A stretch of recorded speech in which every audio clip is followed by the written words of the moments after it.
আমাদের আগের জার্নি কিন্তু শেষ হয়নি। এবার আমরা এসে গেছি ব্রাসেলস। এখানে ঘুরবো আমরা ব্রুজ বলে একটা জায়গায়, তার জন্য ট্রেনে করে যাচ্ছি। আর এটা হচ্ছে আমাদের টিকিট। ব্রুজ হলো বেলজিয়ামের একটা শহর, যেখানে প্রচুর সবুজ গাছপালায় ভরা। আর এখানে দেখুন ছোট ছোট পুরনো ঘর আছে, আর এখানে ছোট ছোট ক্যানালসও আছে। তার জন্য এটাকে মিনি ভেনিসও বলা হয় ইউরোপের। এখন আমরা ব্রুজের অলিগলি দিয়ে হেঁটে বেড়াচ্ছি, দেখার চেষ্টা করছি শহরটাকে। খুবই সুন্দর লাগছে। পুরনো ঘরবাড়ি, যদিও পুরনো রাস্তাঘাট, বাড়ির স্ট্রাকচারগুলোও অনেকটাই পুরনো, কিন্তু দেখতে বেশ ভালোই লাগছে। অনেক পুরনো চার্চ, মিউজিয়াম, কত পুরনো স্কাল্পচার দেখতে পাচ্ছি আমরা। এরাও কিন্তু ভালো করে মেনটেনও করে রেখেছে।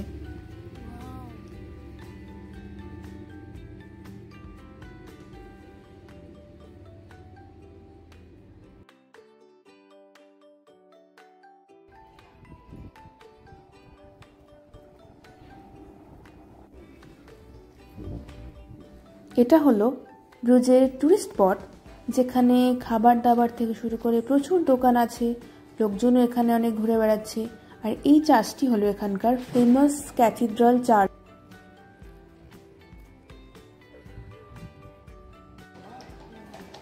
দেখুন কত সুন্দর ঘোড়া টানা গাড়িতে টুরিস্টরা ঘুরে বেড়াচ্ছে। আর এটা দেখতে আমার তো ভিক্টোরিয়ার কথা মনে পড়ে গেল। আর এটা হলো ব্রুজের মেন স্কোয়ার। আর এটি হলো বেলফোর্ট, মানে ঘন্টা ঘর। এটার ওপরে উঠে অনেক সুন্দর ভিউজ দেখা যায়।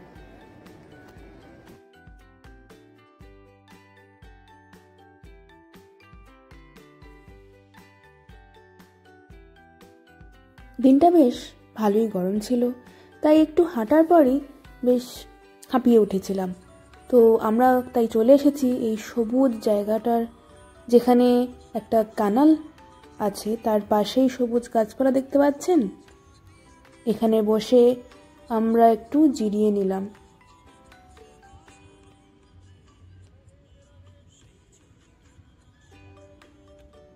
টেম্পারেচার প্রায় 23 ডিগ্রি, বেশ গরম। এবার একটু আর্লি সামারও চলে এসেছে। আর গরম থাকলেই কিন্তু এরম একটা মনোরম পরিবেশে বসে বিশ্রাম নেওয়া যায়। আমাদের পরবর্তী গন্তব্য নুক, যেটা একটা বিচ টাউন।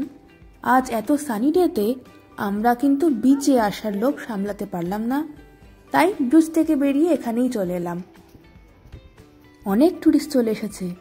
দারুণ সুন্দর সাজানো গোছানো বিচ, দেখুন কত সুন্দরভাবে সবাই এনজয় করছে।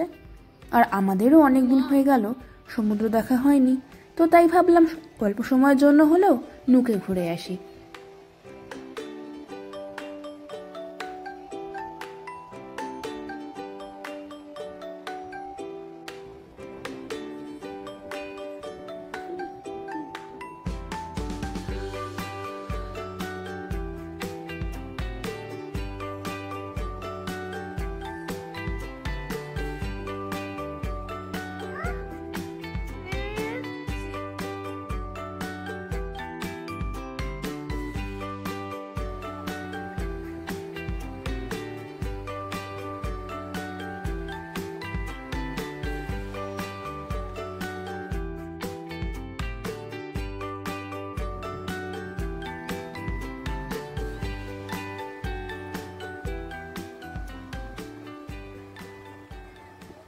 আজকের লাস্ট গন্তব্য ঘেন্ট, যেখানে আমরা একটা রেস্টুরেন্ট খুঁজে ডিনারটা সেরে নেব।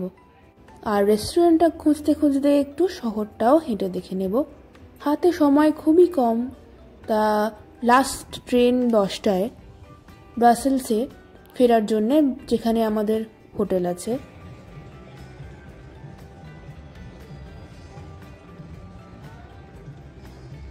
আর দেখুন খুঁজতে খুঁজতে আমরা কি পেয়েছি, ইন্ডিয়ান রেস্টুরেন্ট।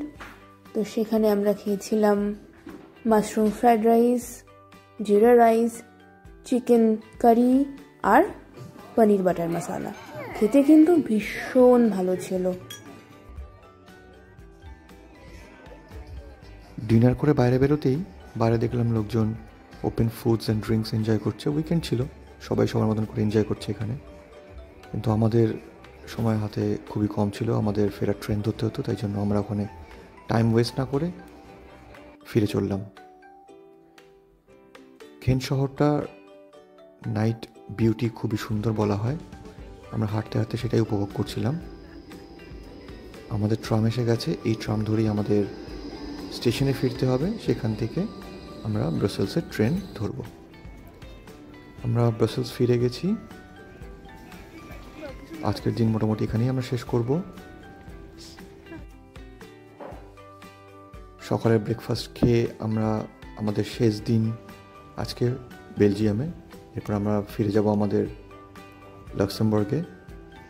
তো ভাবলাম যে সারাদিনটা একটু জাস্ট হেঁটে দেখিনি ব্রাসেলসের এদিক ওদিক।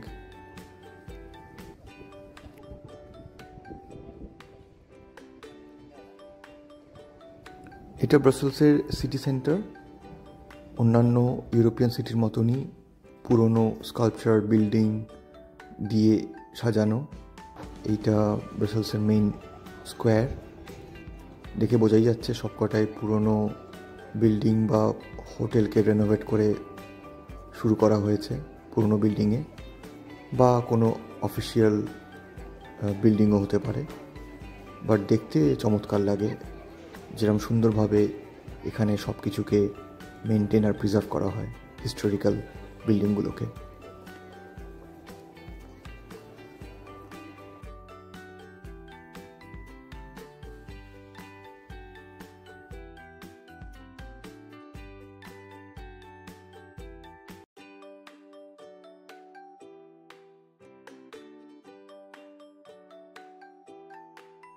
এটা ব্রাসেলসের বিখ্যাত ম্যানিকেন পিস ফাউন্টেন। প্রচুর ট্যুরিস্ট আসে দেখতে এটাকে, যদিও আমার কখনোই আহামরি লাগেনি, এটা সেকেন্ড টাইম দেখছি। আমি টিনটিনের বড় ফ্যান ছিলাম, এখনও আছি।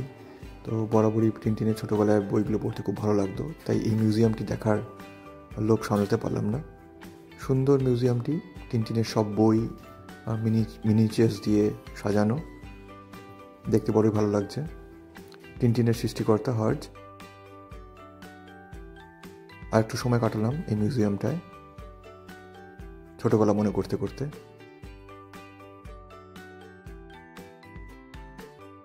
আর এই ফিশ অ্যান্ড চিপস দিয়ে আমাদের লাঞ্চটা আমরা সেরে নিলাম। খুবই সুন্দর খেতে ছিল। ভিডিওটা এখানেই শেষ করছি। সবাই ভালো থাকবেন। ভালো লেগে থাকলে ভিডিওতে একটা কমেন্ট, লাইক করে দেবেন। Tata, see you soon.